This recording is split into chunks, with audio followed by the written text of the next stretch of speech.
Casting couch के बारे में सुना है? हाँ सुना है, कभी फेस किया?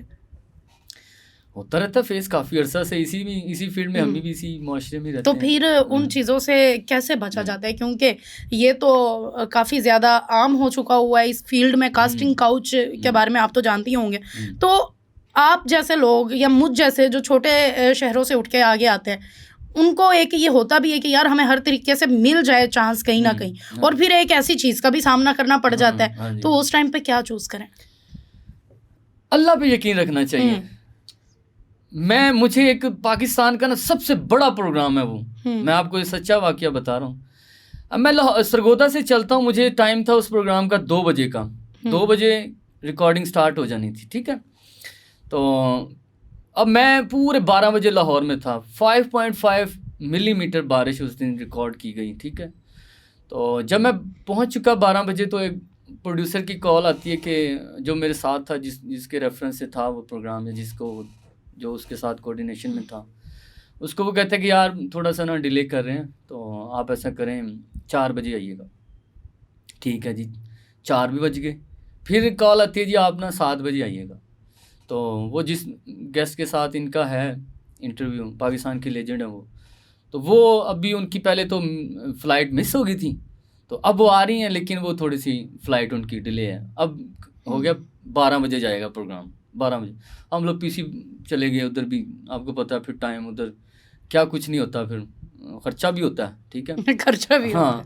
तो फिर हम बैठे रहे काफ़ी देर। फिर जब 12 बजे ना, तो वो कहते आ जाएं। अब 12 बजे हम लोग गए उस चैनल पे या प्रोग्राम पे, हमें आगे से कहते हैं यार माज़रत, वो जिस गेस्ट के साथ आपका प्रोग्राम था ना, वो बीमार हो गई है ना, उनको ठंड लग गई है, तो कल करेंगे।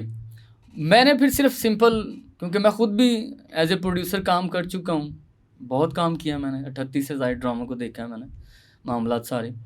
तो आपको पता है इस लाहौर में ये एक बड़ा पीछे दौर गुजरा है कि आप काम करता कोई था और नाम किसी और का लिखा जाता था। तो मैं भी उस दौर का और उसका मैं डस चुका हूँ उस सिस्टम से। तो वो जनाब मैंने फिर उनको एक छोटा सा एक मशवरा दिया। भजन बात दरअसल ये है, मुझे कहते अब कल है रिकॉर्डिंग, आप इधर स्टे कर लें। मैं कहा यार मेरी ना कल ना इस्लामाबाद में कमिटमेंट है, सरीना होटल में मेरी परफॉर्मेंस है वहाँ पे, ठीक है। तो मैं अब कैसे, अब वहाँ पे मैंने टाइम, उनको मेरी बात हुई है, कमिटमेंट है ना, आर्टिस्ट तो कमिटमेंट पे चल रहा होता है। बड़े प्यार से मैंने उनको फिर मशवरा दिया, यही जिस तरह मेरा ये अंदाज़ है ना, आप जिस तरह मैं आपके साथ बात कर रहा हूँ, मैंने उनको बताया यार ये जो मैं तकरीबन 200-250 बंदा जुड़ा हुआ है एक प्रोग्राम के साथ। तो जब मैं ड्रामा बनाता था या हम लोग कर रहे होते थे ना, तो हमने एक स्टैंड बाय रखा हुआ होता था, मिसाल के तौर पे। अच्छा वो आगे से कहता नहीं स्टैंड बाय A+D ना, कोई स्टैंड बाय नहीं होता। मैं कहा क्यों नहीं होता? एक कैटेगरी का मिसाल के तौर पे उस्मान पीरज़ादा साहब हैं, तो उनकी एक कैटेगरी नहीं होगा, उनका मुतबादिल है, उनका मुतबादिल पाकिस्तान में उन्हीं के लेवल का बंदा है, ठीक है। मिसाल दे रहा हूँ, किसी को वो तनकीद का वो निशाना नहीं बना रहा हूँ, मैं एक मिसाल दे रहा हूँ। उस्मान पीरज़ादा साहब मेरे बड़े दिल के करीब हैं, और अल्लाह पाक उनको सेहत वाली लंबी उम्र दे, और पाकिस्तान का वो एक सरमाया फ़ख्र है, बल्कि उनका पूरा घराना आर्ट के लिए बड़ा उन्होंने काम किया। तो अब वो कहता नहीं एक कैटेगरी का कोई मुतबादिल नहीं होता, ये कह के ना अब वो चला गया अंदर। मैं उसके लिए गिफ्ट भी एक लेके आया था, सूट। तो मैंने उसको बोला ये गिफ्ट आपके लिए। नहीं गिफ्ट रहने दे कोई। मैं कहा नहीं हाँ ये तो चलो आप रिसीव करें। तो उसने फिर बाद में फिर एक दो जिनका वो प्रोग्राम था, जो उसमें होस्ट थे, उनसे उन्होंने डिस्कस किया जी कि ये जो मेरी टीम के सामने इंसल्ट कर गया, ये बंदा, ये इंसल्ट है, उल्टा आपने इंसल्ट मेरी की है, बुलाया। हाँ, सरगोदा से चल के आया हूँ मैं, और आपने इंतजार करवाया, और अपने पैसों से फ्यूल उसमें डाला गाड़ी में, और अपने पैसों से हर चीज वो कर रहा हूँ, मैनेज कर रहा हूँ। पैसा एक अलग चीज है, टाइम कीमती है, ठीक है, वक्त कीमती है। और सबसे बड़ी बात, एक आर्टिस्ट के साथ आप ये कर रहे हो जिसको दुनिया इंतजार कर रही होती है, आप उसको इंतजार करवा रहे हो, और एंड पे आप कह रहे हो कि अब कल। ऐसे नहीं होता। कभी हरासमेंट वगैरह का आपको सामना नहीं करना पड़ा है सोसाइटी में? नहीं, अल्लाह का शुक्र अभी तक तो बचे हुए हैं भाई। इस फील्ड में प्रोड्यूसर्स ऐसे हैं, डायरेक्टर्स ऐसे हैं, और कहते हैं अब ये खवातीन और मर्दों के लिए ऐसी ही है, कोई भी यहाँ पर सिक्योर नहीं है, सेफ नहीं है। तो आपको इस चीज़ का क्या आप समझते हैं कि वाकई ये फील्ड ऐसी है? कोई ऐसी चीज़ें आपने देखी? एक ड्रामा था, मैं नाम नहीं लूँगा, ना प्रोड्यूसर का ना उस ड्रामे का। तो वहाँ पे चलें उन एक्ट्रेस का नाम ले देता हूँ, रहीला आगा थी, तो उनके साथ उस लड़की का ना शॉट था ना, तो वहाँ पे वो जनाब वो बच्ची ना बार बार रीटेक कर रही है ना, बार बार रीटेक कर रही है। तो वहाँ पे एक और एक्टर था, एक न्यू टैलेंट लड़का, मियाँ वाली से उसका ताल्लुक था, उसने इसी वजह से फील्ड ही छोड़ दी कि यहाँ पे मौका ही नहीं मिलता टैलेंट को। उसने उनको उसका जब रोल आया ना, उसने एक ही लाइन में ना वो टाइम चलो जिस तरह हम लोग वन टेक में कर लेते हैं। तो वो कहती काश कि ये मेरी जो है ना बेटी होती, ये वाला बंदा ना, ये बच्चा। तो उन्होंने उस प्रोड्यूसर को बोला कि ਤੁਹਾਡੇ ਆਪਣੇ मजे ਦੇ ਚੱਕਰਾਂ 'ਚ ਨਾ ਤੁਸੀਂ ਸਾਡਾ टाइम ज़ाया करा देते हो, ठीक है। हाँ, तो ये जो प्रोड्यूसर्स हैं ना, इनको सोचना चाहिए जब वो कास्ट कर रहे होते हैं, अगला बंदा उसमें टैलेंट है भी कि नहीं। बड़ी गहरी बात इन्होंने की है, वो समझ आ जाए आप लोगों को। बड़े आर्टिस्ट होते हैं, जैसे रहीला आगा साहिबा बड़ी आर्टिस्ट हैं, टाइम कीमती होता है बिल्कुल। तो फिर वो भी तंग आ जाती है, बार बार रीटेक और प्रोड्यूसर्स ने अपनी मर्जी से उन लोगों को बाद में रखा होता है, सिलेक्शन की भी होती है। अब मुझे ये बताइएगा कि आज के दौर के जो सिंगर्स हैं उनमें आप किसको पसंद करते हैं? आतिफ असलम। आतिफ असलम साहब को कौन सा गाना उनका पसंद है? उनका आदत अच्छा लगता है थोड़ा सा। अब तो आदत सी है मुझको ऐसे जीने में, है हो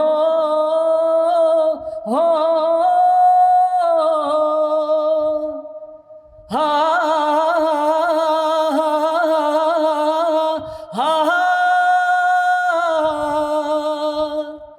अब तो आदत सी है मुझको ऐसे जीने में।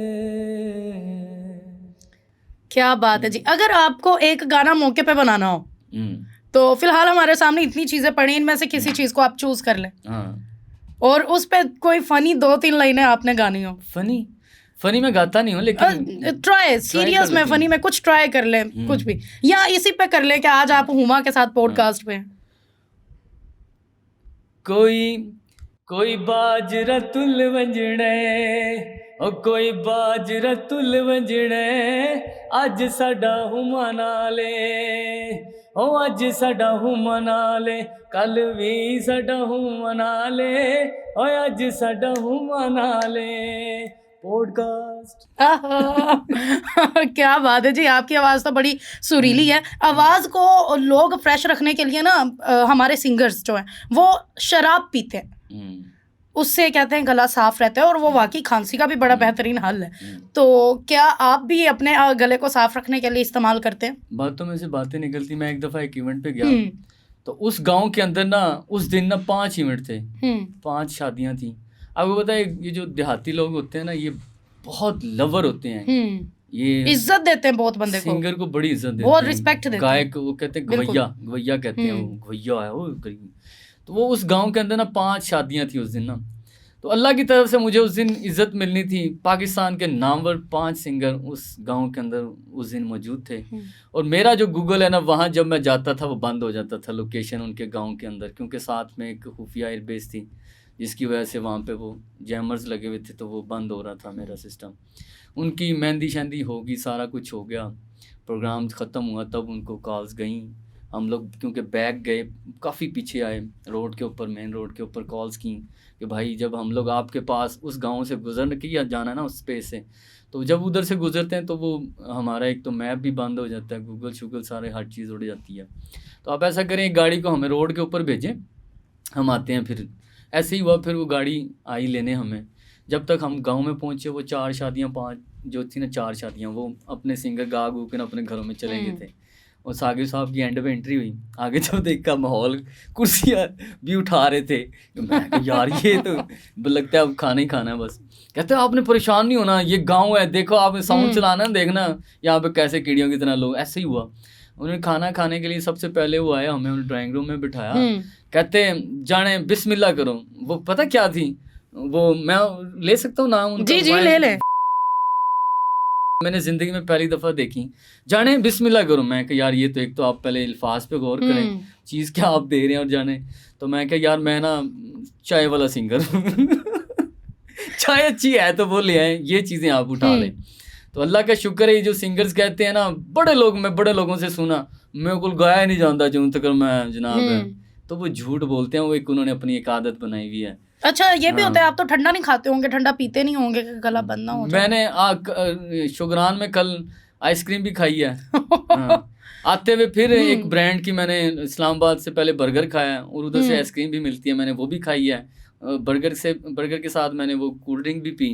जब मेरा दिल करता है जो मैं चीज खाता हूँ, तो कोई बड़ा इवेंट तो उस पर जाने से पहले क्या एहतियाती तदबीर अपनाते हैं? यही है कि बस आप गरारे करते रहें, गले को आप फ्रेश रखें, पानी गर्म पिए थोड़ा सा, और ये चिकनाई वाली चीजें वाकई असर तो करती हैं, फिर हमें ना करना पड़ता है। हाँ, मेरी तरह, क्योंकि यहाँ पे चिकनाई, तो इसलिए मेरे हर वक्त मेरे पास गुड़ होता है। गुड़ के अंदर अल्लाह पाक ने बड़ी चीजें रखी हैं। वो मलट्ठी भी होती है, कहते हैं मलट्ठी को भी, इलायची भी और लौंग भी, ये सारी चीजें जो है ना, ये ऑब्जर्व करती हैं उसको ना।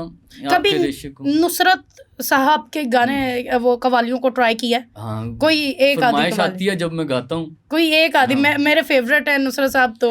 लेकिन मुझे थोड़ा सा टाइम चाहिए सोचने के लिए, अच्छी कवाली, ताकि काली काली जुल्फे हो जाए, वो तो काफी चली हुई है, काफी। या फिर वो वाली गाले, जितने भी जख्म है मेरे दिल पे दोस्तों के लगाए हुए, दिल पे जख्म खाते हैं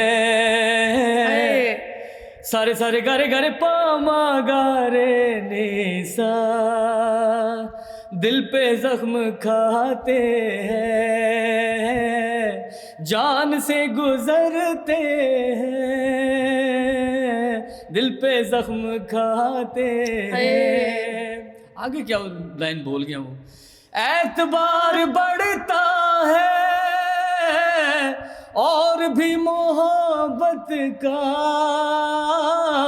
एतबार बढ़ता है और भी मोहब्बत का, जब वो अजनबी बनकर, जब वो अजनबी बनकर पास से गुजरते, क्या बात है, दिल पे जख्म खाते हैं, जान से गुजरते हैं, जुर्म बस इतना है, जुर्म सिर्फ इतना है, तुमको प्यार करते हैं,